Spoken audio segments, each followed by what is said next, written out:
This podcast may contain disturbing content for some listeners. It's intended for mature audiences. Listener discretion is advised.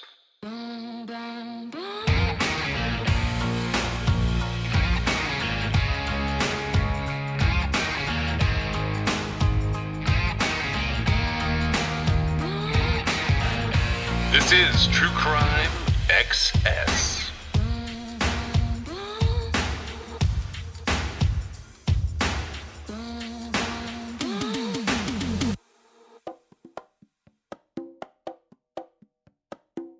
Where Unrelated actually started was in Green Level, North Carolina. And the deeper we dug in that area, the more we found that the shooting of Barney Dale Harris was not the first shooting in that area. On August 16th at around 12:55 a.m., deputies responded to a shooting at a home on the 2200 block of James Boswell Road in Green Level.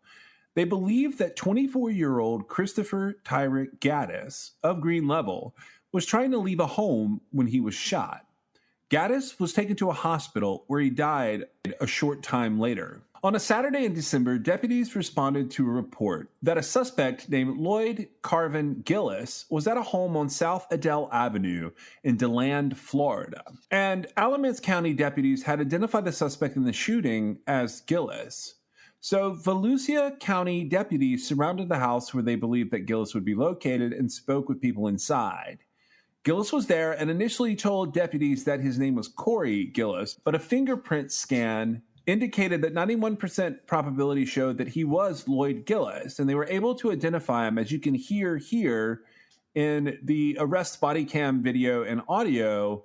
I just got flagged down. Some dude with a murder warrant is in Twins' house right now, and he's got a 0. Lamont something.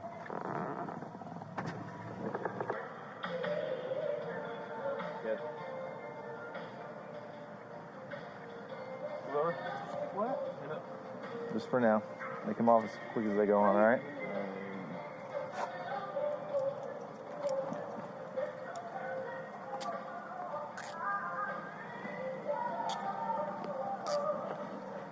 Hold on. It ain't even done yet. Hold on. Relax. No one says he's going anywhere. Watch out, Twin. He's going to sit back down. He ain't going nowhere. Sit back down. Well, I can... No one says he's going anywhere. He's just secure. Oh, he didn't come up yet? Hey, Hey, look under his shirt on his chest. See if his chest is covered in tattoos. Yeah, it's got it.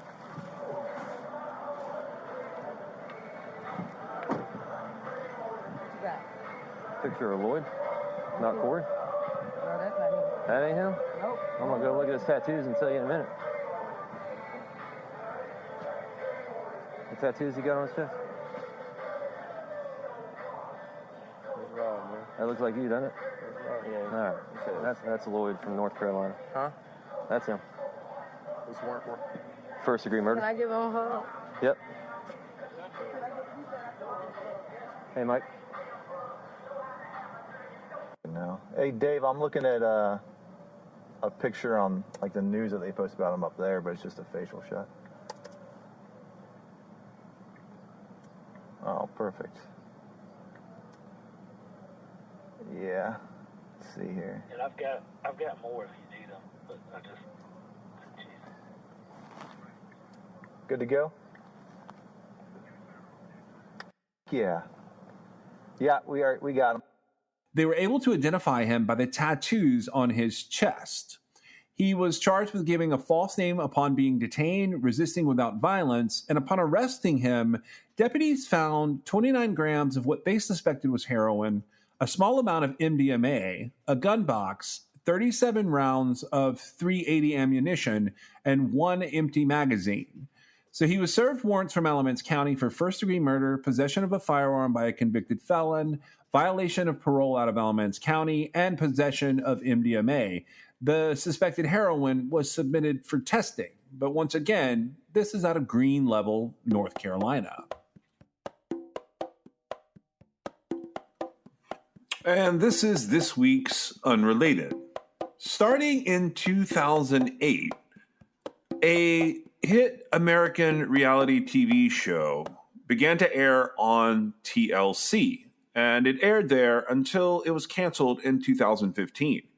This show is called 19 Kids and Counting. 19 Kids and Counting is about a family called the Duggars who live in Tontatown, Arkansas, which is a small town near Springdale, Arkansas.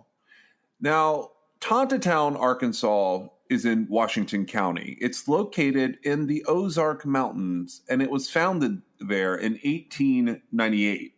The population of Tontatown is around 5,000 or 6,000 people.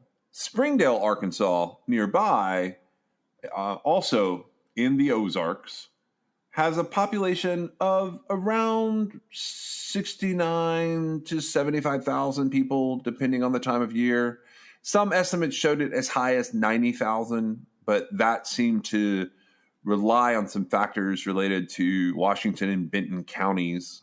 It is straddling the two counties there. It's considered the fourth largest city in Arkansas. It was originally named Shiloh when it was founded, but it is now known as Springdale. There have been a series of controversies surrounding this reality television show. The premise of this show focuses on the life of a family called the Duggar family. And the Duggar family are devout Baptists, and the show frequently discusses their values of purity, modesty, and faith in God. They also avoid birth control, saying that they have decided to allow God to determine the number of children they have. All of the children on the show are homeschooled, and they have limited access to entertainment and social activities. This show has gotten a lot of viewers. It averages over 2 million views per episode, and it went for a long time. Technically, it sort of spun off into new shows, and some of those new shows are still on the air.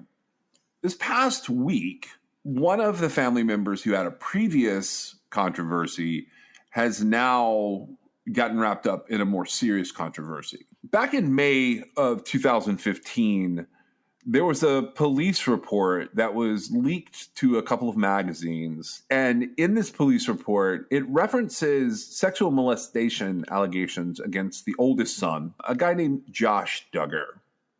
So the report that was leaked stated that in 2002 and 2003, when Josh was roughly 14 and a half to 15 years old, that he was fondling girls, including 4 of his sisters and another girl on multiple occasions. These events happened before they started filming the reality show. The case was never fully investigated, and the statute of limitations had a weird quirk in it. Technically, it is now expired, although it would not have. But basically, the family went and spoke to a trusted police officer.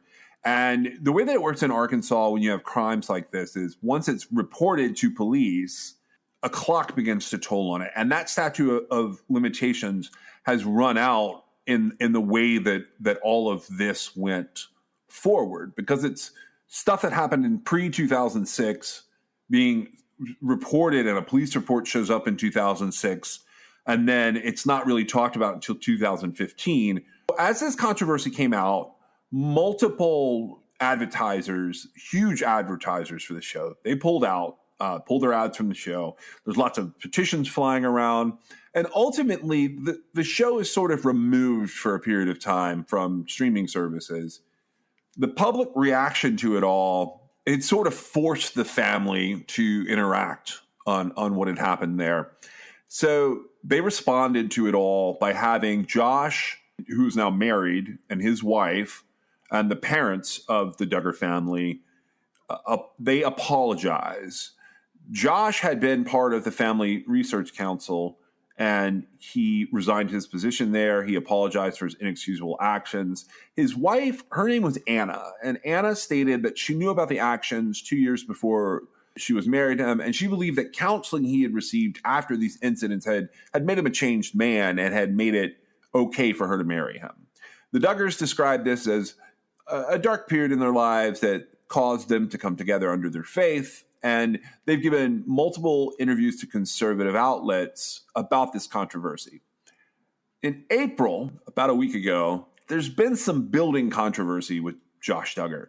Josh has had a couple of his various businesses raided by federal agents, specifically agents from Homeland Security, who really only deal with a couple of topics. And he was arrested on April 29th, which is 6 years after the show was canceled, 6 years after that molestation controversy. Josh is arrested, and he's arrested for possession of child pornography. What's so interesting about this is where they live. Meg and I have been covering with Unrelated ongoing topics related to organized crime. And one of the things we are seriously examining for future episodes is how human trafficking comes to be a part of organized crime. Now, why that's so interesting and how it's related here is we ran across an anomaly while we were looking at Arkansas. Specifically, we were looking for missing persons in Arkansas. The biggest drug threat to Arkansans, methamphetamine.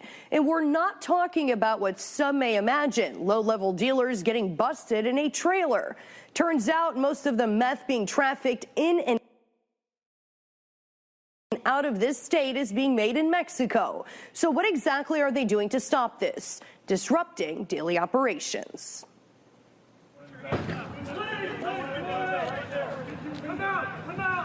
On any given day, at least 100 pounds of methamphetamine can be found throughout the natural state.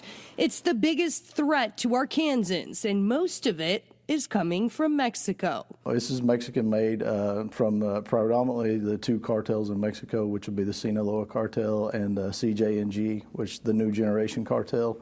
Both of them, they flood the United States. Assistant Special Agent in charge of the DEA Little Rock office, Justin King, tells KATV over the last year, Operation Crystal Shield has targeted Mexican drug cartels. Just on those cases targeting those organizations, we've had over 70 federal indictments, seized well over 100 pounds of methamphetamine, even through the crisis. So it just shows you that even when things slowed down, the methamphetamine still flowed. Pushing high-quality product and lowering the price by flooding the market. King says drug cartels have continued to evolve. Our investigations have to constantly be able to adapt to new technology, new methods of transportation, new drugs on the street, new lingo people on the street are using for it. And so, we've seen everything from drugs being sold in Bitcoin. We continuously work investigations where we realize we're a transshipment point for other destinations. Arkansas, having the larger rural area, allows for a lot of stuff to be brought in and in places aren't as populated where things can be hidden. The DEA's main goal is to disrupt the flow of drugs, but also take as many weapons off the street. We see guns in almost every organization we're in nowadays. We see a high volume of guns in Arkansas. Since 2017, U.S. Attorney for the Eastern District of Arkansas, Cody Highland, has tried over 2,200 drug cases, with a vast majority resulting in convictions. And one of their biggest challenges, fear. It's a real problem. Mexican cartels are infamous, and they've earned their reputation for being ruthless. And so, is the fear of the justice system here greater than the fear of being, tortured in Mexico? And so that's the biggest challenge that I see. Highland tells KATV while they will never take out every single drug trafficking organization, disruption is the goal. Our job is to meet them every day and to make sure that we take as many of the pushers and the people delivering these toxic chemicals to our people off the streets. And, again, you'll never eliminate it. But our job is to make sure that we meet them in battle every day. If you would like to submit a tip to the DEA, you can head to this story on KTV.com for a link. And as always, you can remain anonymous. Beth? I'm trying to get something together for Unrelated this week, but I don't think it's going to be this week. I think it's going to be next week because. That's fine. So I have some stuff for it. So you have stuff for Unrelated? Yeah. What do you have? I'm going to talk about the new suspect. Oh, and you guys had already decided he was a suspect. He came up. I told and then he you popped. that No, I know nothing about this part. That's what I'm at. That's what I'm saying. Well, do you remember? He's got a very unique name. I know who he is. I knew he was a suspect, but I'm saying I learned it from you. Right. And I was like, well, they should have talked to me like a week earlier. I thought the guy that was arrested was him. Oh yeah, because the original arrest. Is that him? And then it wasn't him. It was somebody else. I was like, oh, whatever. But I was like, they need to be looking for him. And then I heard from an acquaintance of mine who said, yeah, like they can't find him. I was right. My instinct was right about that. Well, when I heard about there were a couple of different standoffs going on in North Carolina of all places, I thought, I wonder if he's in on that because I don't think that one. That's why I realized that's why we spent all that time looking at the. It absolutely was because I looked at that and I was like, maybe he went west. But the truth is, I think both the guys that they're looking for there are long gone. Well, yeah, the one guy is back in Mexico. I don't know that that's been confirmed, but there was pretty good information on that. And then the other guy, so another thing that, I'll talk about that's unrelated is I have it on fairly good authority, not completely verifiable and, substantive, but something along the lines of what I said is, if the truth were to be told, is going to be what ended up happening. Yeah, I'm starting to agree with you. And so because Unrelated is going to be able to keep looking at different elements of organized crime, I think I'm going to go to the location on this one and look around. I don't know if you noticed or not, but both of there's a man in custody that was Barney Harris's brother-in-law, and then there's a man that is a suspect he's not just a suspect, he's been charged and there's warrants issued for his arrest, and he's been charged with first-degree murder, not felony murder, first-degree murder. Yeah, I figured that came from the other guy talking, right? I don't know. I'm interested to know, like, I actually thought it was probably from some sort of ballistics, being that the sheriff was very clear that the young man who was shot in the back of the head, execution style, was shot twice in the back of the head, execution style. And that lends itself to two people shooting him, right? I mean, it could be one person, but... It could be a double tap, but like it could be two people. Okay, but... and so in North Carolina... which is where this occurred, there's the felony murder law, which is basically, or I guess rule. It's basically just if somebody dies while somebody is doing a felony, right? It doesn't have to be a murder. It could be any sort of felony. If somebody loses their life, you can be charged with felony murder, and it carries a life sentence with it. That is correct. And so... I just want to point out the brother-in-law has been charged with both first-degree murder and felony murder. And the new person has been charged with first-degree murder, and he hasn't been charged with felony murder yet. But I think there might be another charge, but the most important charge is first-degree murder. They released that. I can tell you right now, I know, and I'm not a criminal, believe it or not, but if I knew I had an arrest warrant for for first-degree murder, they'd never find me. I mean, he's going away forever. Well, and once he gets picked up, there'll be no bond, and the only reason he's able to, not be in custody is he's either dead. And that could have happened from a variety of things, or it's because of the county situation, because he lives in a different county than where it happened, and it's not the same county as anybody else lived in. And yeah, I couldn't track down a good like his address that I could find for him most recently was very far away from where I thought it would be, and it had nothing to do with where it occurred or where any of the other people live. He was like a 5th county or in a 6th county were getting involved. That might be how he's able to hold out. But I mean, he's going to get added to the Violent Criminals Task Force pretty quickly, and those guys are pretty good at their job because the U.S. Marshals get involved, and once they get involved with the locals, they really do a lot of work with phones and with like geofencing. So I don't think he'll survive that very long. You know, I don't know. I do know this person. I don't know the brother-in-law that was arrested, but I do know this person. And like we talked about just a few minutes ago, I actually said, "Hey, where is this person?" Yeah, you brought up his name. You and one other person brought up his name. Like as soon as this all happened, even before we covered the first episode, we were talking about. Well, I thought it was the person who was arrested.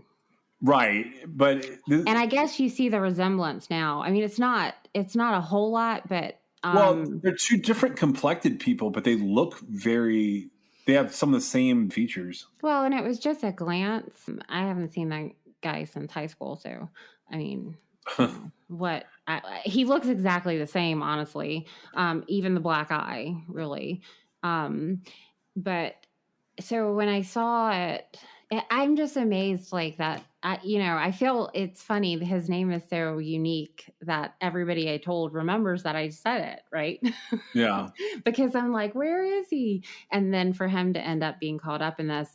Now, this you'll probably have to cut it, but I think it's possible that Barney really did go to translate.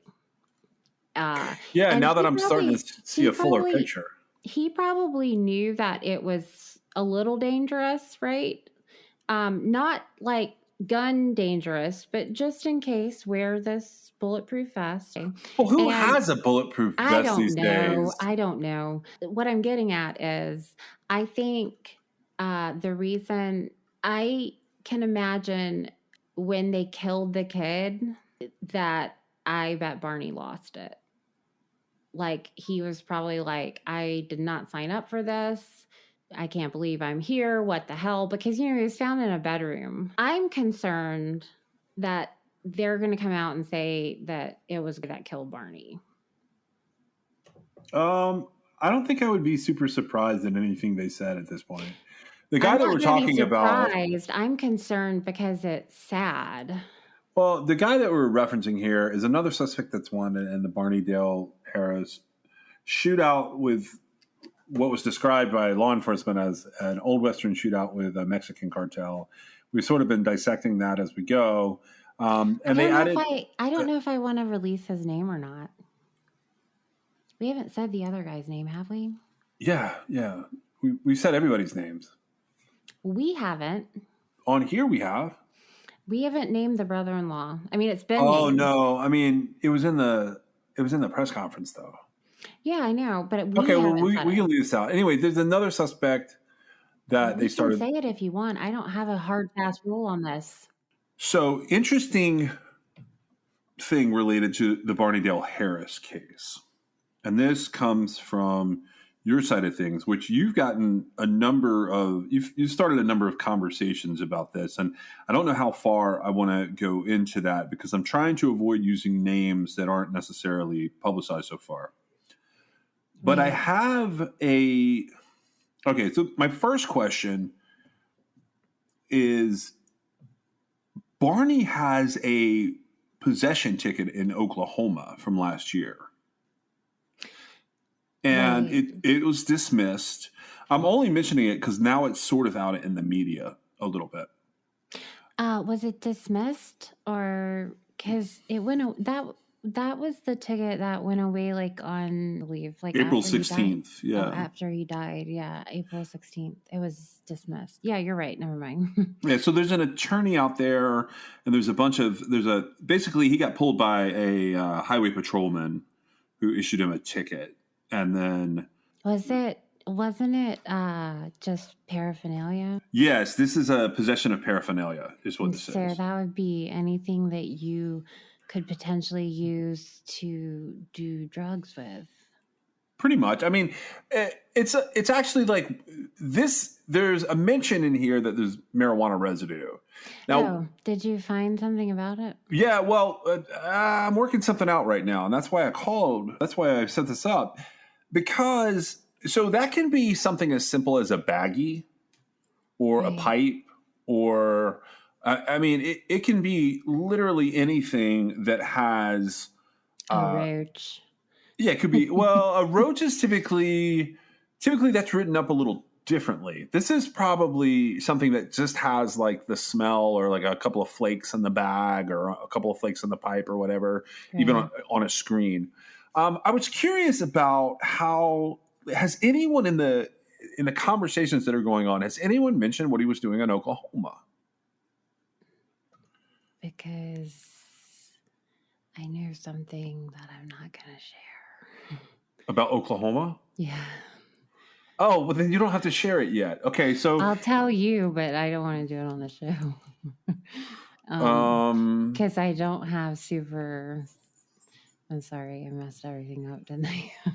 Well, no. Leave this alone. This is fine. So I started tracking where there might be actual runners for the cartel. Mm-hmm. Just keep in mind that my stance on the cartel stands as far as soon as it comes into the United States, there may be connections, but the power of the cartel is not behind them. I tend to agree with you in almost all situations, and I think you're correct. Here's the thing about Barney's case that is messing with me right now. So it looks like when I go digging, and I'm not gonna say super specific here for now. When I go digging, it looks like these two kids that were tied to the Alamance County, North Carolina stash house are part of a former cartel that is rising again. Oh, really? And Beltran? So, this is tied back to the Beltran Leyva cartel. And now that cartel, technically, the BLO doesn't exist anymore. The CBL, BLO, like depending on what you read, you get different information about it. Because I mean, it's the cartel. It's sort of, it's not really going to be straight up information unless you're inside it, and they're never going to let you leave with that information. That's the bottom line. Everything is myth and legend, or possibly. Right. So the cartel, this branch of organized crime, this syndicate, whatever you want to call it, it looks like it went away in 2014 with the arrest of one of its leaders. However, I saw that, yeah.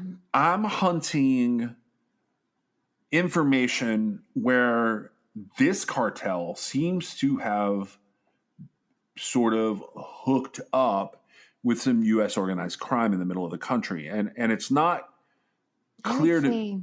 Go ahead. I'm sorry, you go ahead. Well, it's not clear to me yet, like, how these people are involved, but one of these kids ties back directly to these people. Well, that's what I mean when I say, like, somebody is fronting a buy, and because the cartel and its forces aren't going to be in the United States, is what I'm saying. It doesn't mean that, like, and people who aren't, like, main people, they may think that they are actually part of the cartel. Like, it's from a standpoint of the lawlessness that that's where I'm coming from. As far as, like, we don't have any real cartel experiences here in the United States.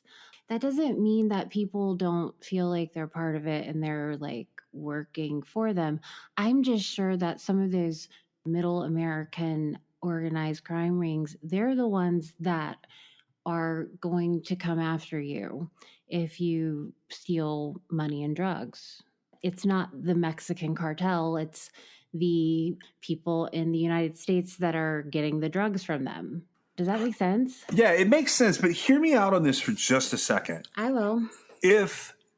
And there's a different thing I want to talk about that's from your side of things. But this side, I am curious if this was not reestablishing territory and what these guys stepped into, meaning the non-Hispanic gentleman related to this, I'm wondering if what they stepped into was not some kind of syndicate disruption being done by two different facets of organized crime. And what I mean there is, what if some of these young kids that were over here were guarding something that wasn't typical distribution?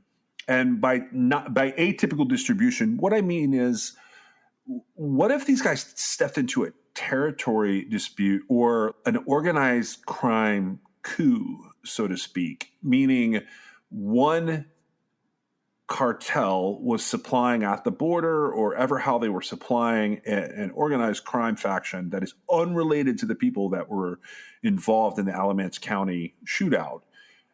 And somehow these guys getting wind of it was part of that disruption. That's my first question. My second question that I'm hunting down the information on is, what the hell was Barney Dale Harris doing in Oklahoma? Because where I'm looking right now for this disruption, this would have started about a year ago in the middle of Arkansas. And in order to get from North Carolina to Oklahoma, you have to pass through Arkansas. So that's where my questions are coming from this week, and some of the stuff that I'm addressing. The second, or I guess third, if we count what I just said as, one being the disruption thing, two being what was Barney doing in Oklahoma. The third thing that I'm sort of focused in on right now is this. I am trying to picture the type of people, and there's a new suspect in this that we briefly are talking about. We're not naming him here yet because we don't know what is going on there. But, and I'm not naming him in the other recorded clips. I'm going to cut his name out. I have not yet laid eyes on the autopsy reports related to. You had a thought that I'm sort of going to run with here. And that thought was, what if in the disruption of all of this, these guys got wind that some level of stash was going on, whether it's cash or drugs or both.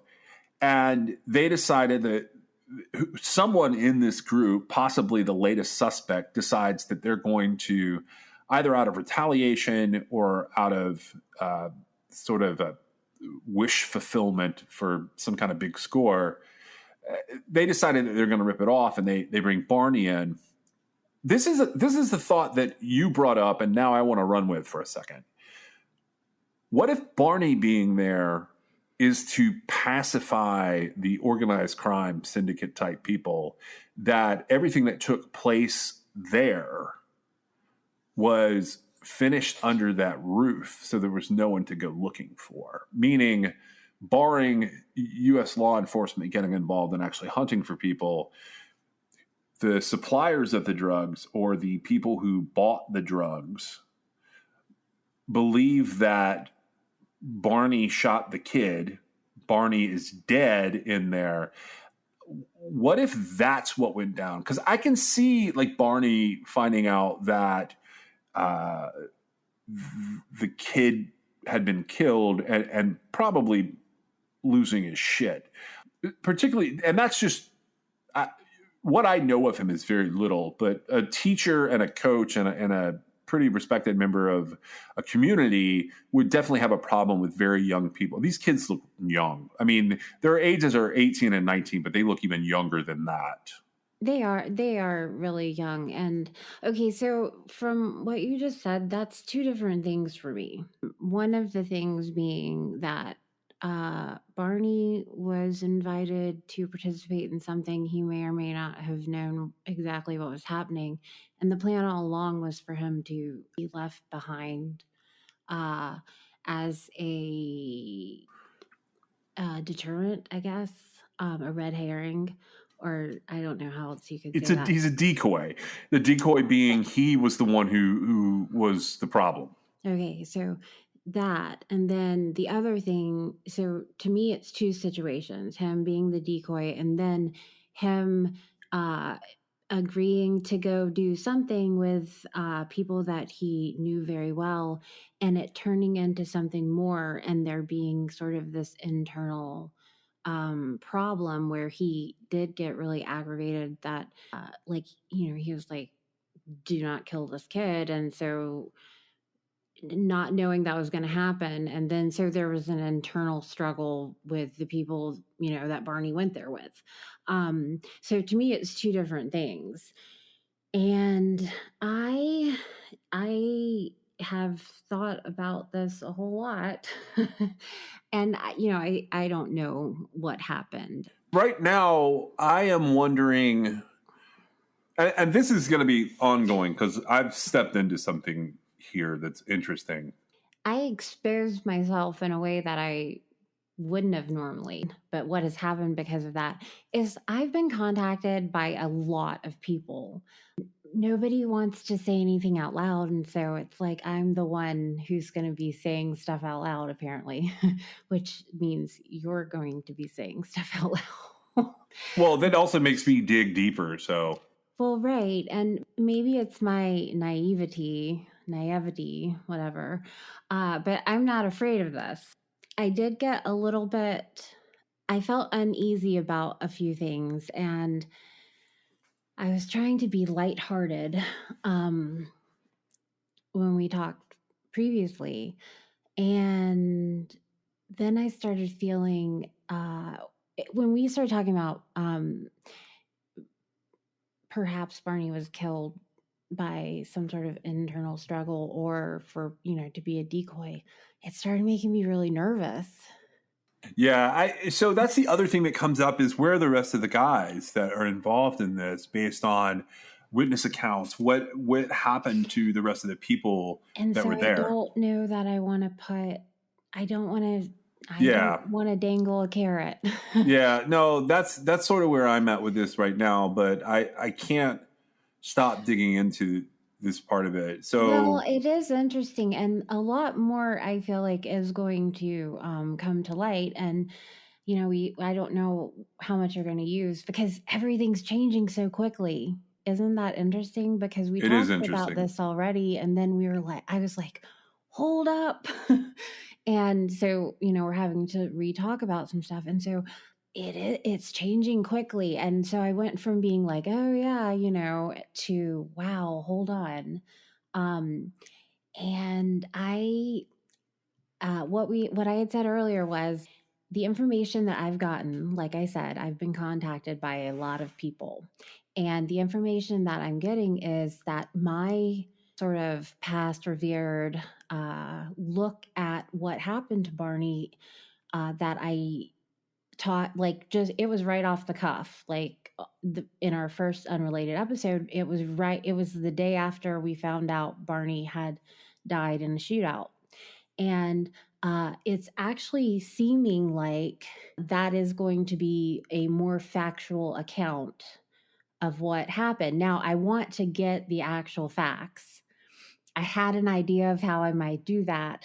And then I've now chickened out a little bit, just because I'm not entirely sure of all the dynamics. But I'm open to hearing sides of the story, obviously, but it's just kind of touchy right now. I don't know exactly. I don't know how this is going to unfold exactly.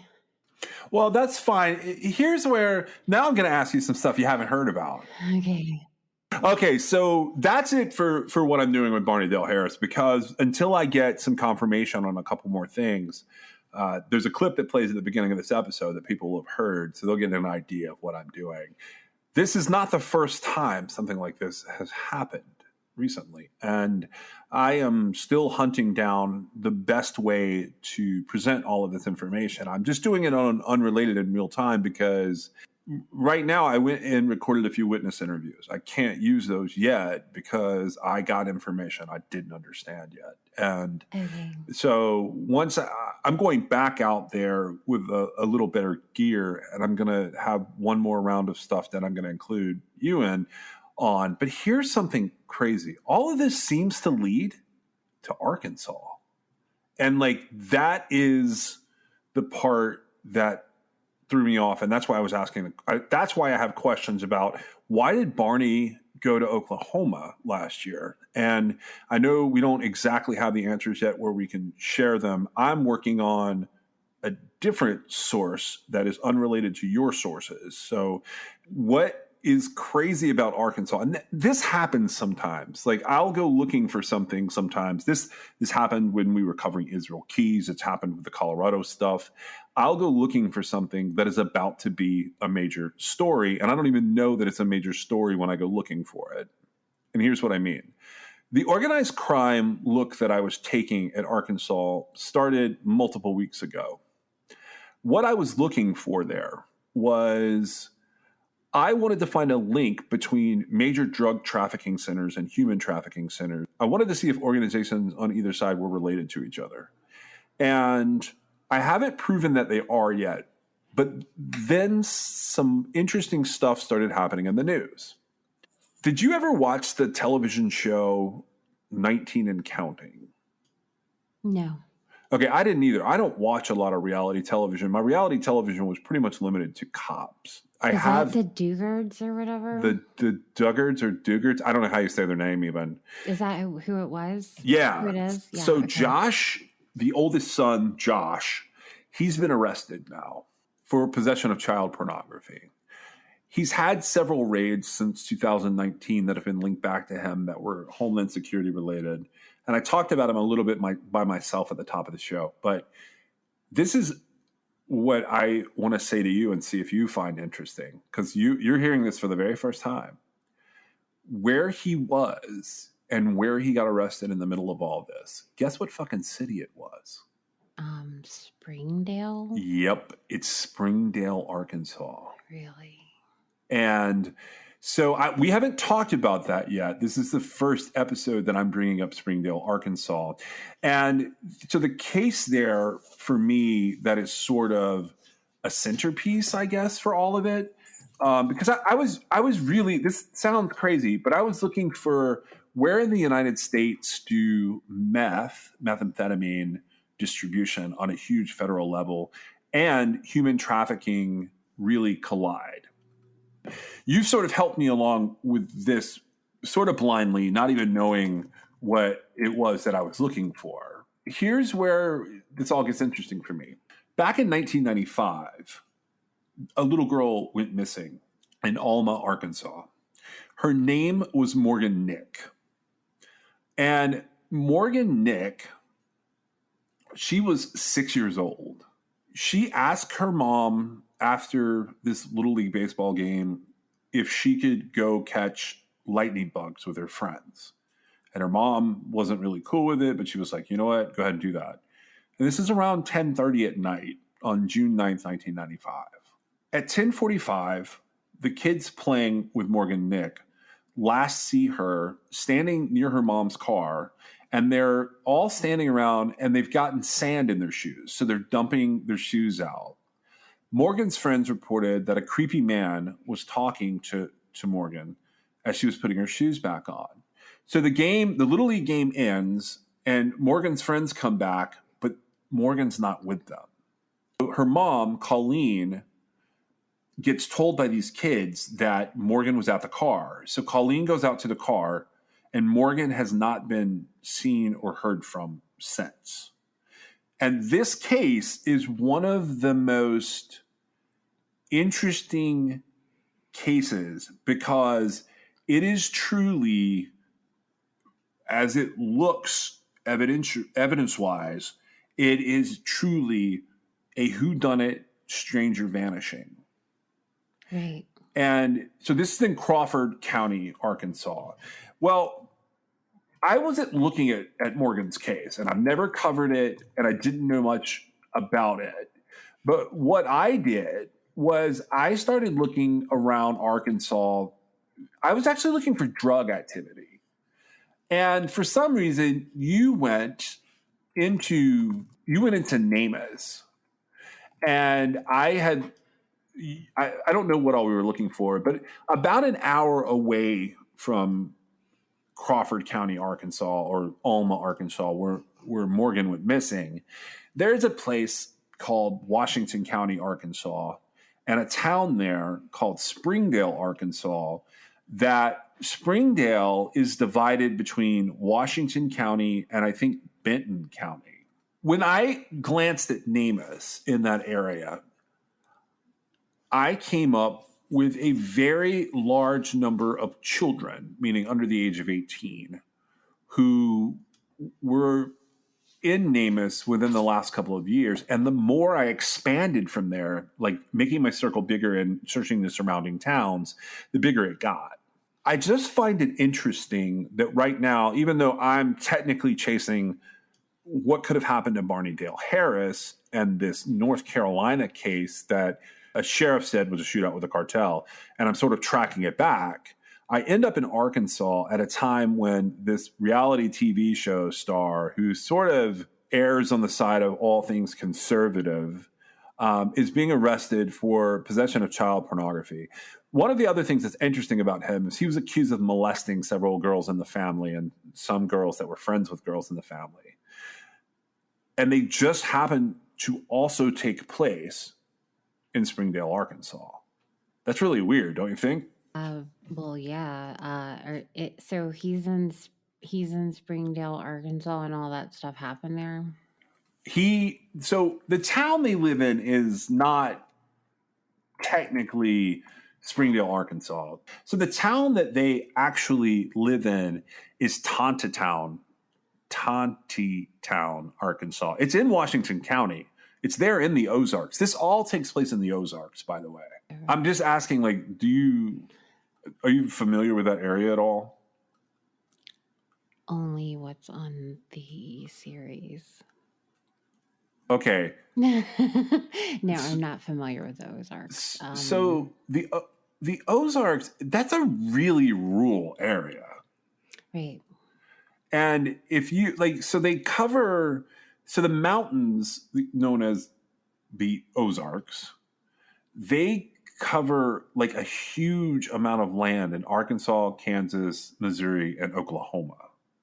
Oh, yeah. Okay. It's a pretty big vacation. Missouri, not Arkansas. On Ozark. On the TV show. Right. Mm-hmm. Yeah. I watched a little bit of the TV show. I'm not, I think I saw season 1 maybe.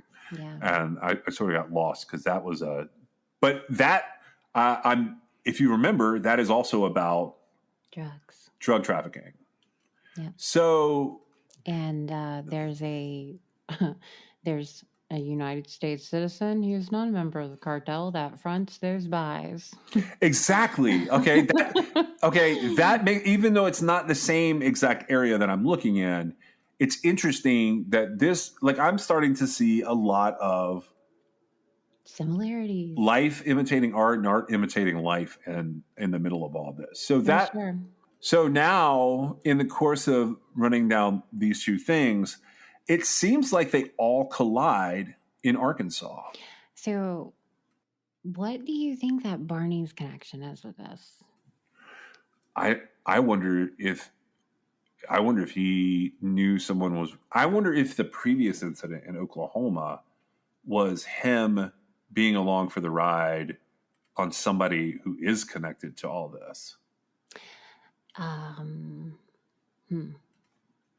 This is a group of people that were with Barney Dale Harris. It's at least 2 others, probably more than that. The idea that I have there is that there was this kid I used to know.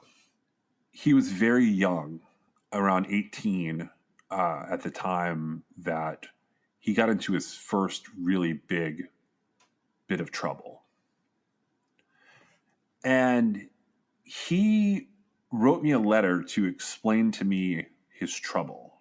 And in that letter, he talked to me about going to Arkansas to make money. And I genuinely don't think this kid knew what he was into. I think that he was going along for the ride with some slightly older people around him. And I think that they were headed there to pick up large amounts of different types of drugs and transport them in a way that, like, it didn't seem like they were transporting them. Well, I think that what you're saying is, while it may seem like it would be unbelievable that you would be in the middle of, crap city and not realize it, I don't think that, like, when you start working in this type of industry, I don't think they sit you down and go over all the rules. I think you just, you're looking to make some cash, and my understanding is you can make quite a bit of cash doing this type of thing, and it's the jobs where you don't really know what you're doing. You just do it, and you can make, you make bank from it. And so I believe that. I believe that somebody could be like going along with, especially if you know people and your friends, and they say, hey, you need some extra cash, let's do this, right? I feel like while we can sit on the outside of things and say, oh, they had to have known what they were doing, I think that we all get to different points in our lives where we, I mean, there's lines, but, you would do stuff and not ask questions to make some money sometimes. Well, Everybody's been there. That was exactly the situation this kid was in. This kid had been a genuinely good kid. He had a couple of friends who, and I'm going to call him Dave. That's not his real name, but Dave had a couple of friends who were like a little, like, they weren't bad kids, but they were like the class clowns and the troublemakers of the group. And they literally found themselves in a situation one spring break where somebody said to them, if you guys want to make some cash, give me a call. And a couple months later, summertime rolled around, they were bored, and this kid was sort of drawn into it because one of those friends gave the guy a call. And he said, listen, you want to make some money? This is how much money you can make. Don't ask questions. This is what you're doing. And essentially what they were doing was driving a car from point A to point B. That was it. That was the gist of what they were doing. Right. And don't ask questions. Yeah. Yep. And that's the situation. And now all of these kids that were involved were between 17 and 21. So there were 4 kids. I only knew one of them. I had met the others, but I didn't know them. I wasn't acquainted with them. And I had reached out to him. They got in a shit ton of trouble all at one time. Like, you couldn't even imagine how much trouble they got into. And, I had known this kid's parents, and I knew the families involved. I knew the families more than I knew the other kids. But essentially, in the middle of all that, they didn't ask questions. And I think 1 or 2 of the older kids knew. And I say kid, there was a 21-year-old involved that I'm positive knew what was going on. He just decided not to fill anybody else in on it. But the other kids were just along for the ride because somebody said, hey, like, let's take a road trip. And I'm going to give you, it was thousands and thousands of dollars these kids were making. So they knew something was up. Right, they just didn't know what. They were bearing the risk. I mean, right. But they kept them clueless on purpose. Well, I was going to say, there's a reason why people are like, let's go on a road trip when they're sucking people in. It's because they know if they tell their friends this is what's happening, that they won't do it. This is fascinating to me. This whole thing is fascinating to me. They haven't caught him yet, have they? The other suspect? Mm-mm. No. I keep wondering if he will turn up in another country. One way or the other. I have so much, I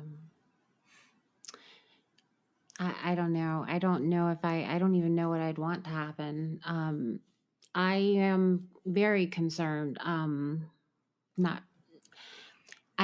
don't believe that this person is, if he's still kicking, they must not be looking really hard, I guess is the best way to say it. Because I just don't see this person as somebody who's got, mad skills to stay under the radar.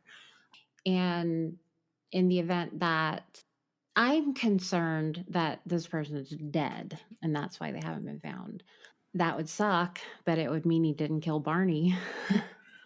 Yeah, that's sort of exactly where I'm at with like all of this right now. I'm really just, I am wondering, like, when will, I don't know what the word would be.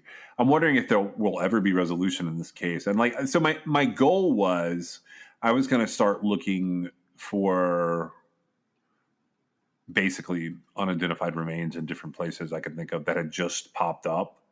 Like right now in the time period that I was looking for, my options weren't great for what I was looking for. Like there weren't a lot of unidentified remains that have just started popping up, and I'm not so sure like how that would work. And I'm not so sure that I was thinking about this. If I had, say, $50,000 or $100,000, hot money, got to go, got to hide. Me personally, if I was having to make that decision, I think Mexico is where I would go. But in this situation, I don't think that's possible. Well, I don't. He had like 2 weeks. But I mean, I don't think that's the place that he would go. No, I'm saying, yeah, people say Mexico because you can cross the border without having to get on an airplane. That's the whole thing there. He had 2 whole weeks, so he could have been anywhere. He's on an island. I mean, yeah, because he wasn't being looked for. Not at first, no, or at least it wasn't announced. I'm wondering, so my guess, as we wrap this part of this up, my guess is they found something hinky in the autopsy report that is a holdback for now and will show up later. My guess is the ammunition doesn't match, or it does match. So the person that killed the kid also killed Barney. Or what 18-year-old has ammunition that goes through a... Well, that's what I'm saying about this other side of it, this disruptor theory. One criminal organization taking over for, like, so think this way. Think there's a cartel organization set up in the U.S. that's technically a U.S. organization. They're not related to the cartel. Think like Ozark, but they're funded by the cartel, right? What if those organizations were changing hands here and these kids were brought in to coordinate some of that because the kids were essentially disposable? Thanks for joining us. You can reach us at 252-365-5593 or at truecrimexcess.com or truecrimexcess@gmail.com if you want to send us a note. This episode was brought to you by LabrottieCreations.com. That's LabrottieCreations.com. Check out the merchandise and specifically their fun Pop Pet art custom pieces made from photos of your very own pets.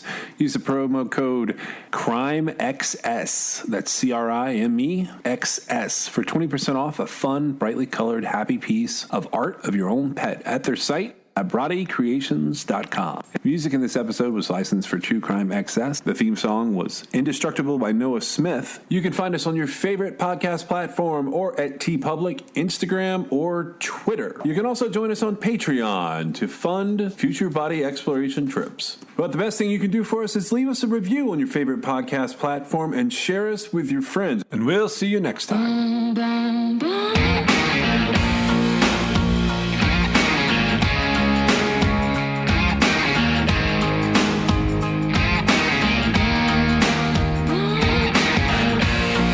This is True Crime XS.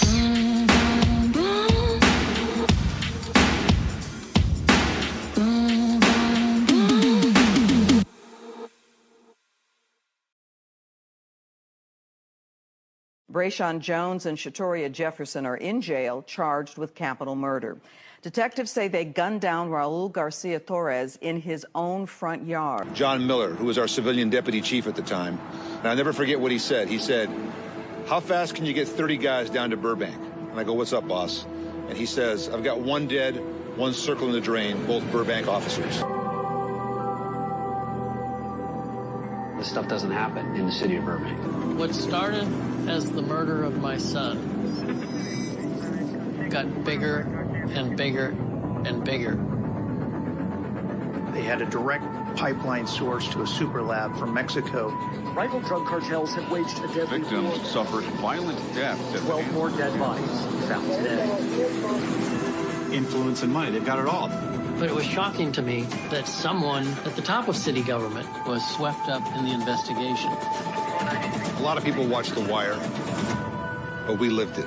David Morris of Michigan City is charged with felony murder, burglary, and auto theft in the death of 65-year-old Efracio Ortega.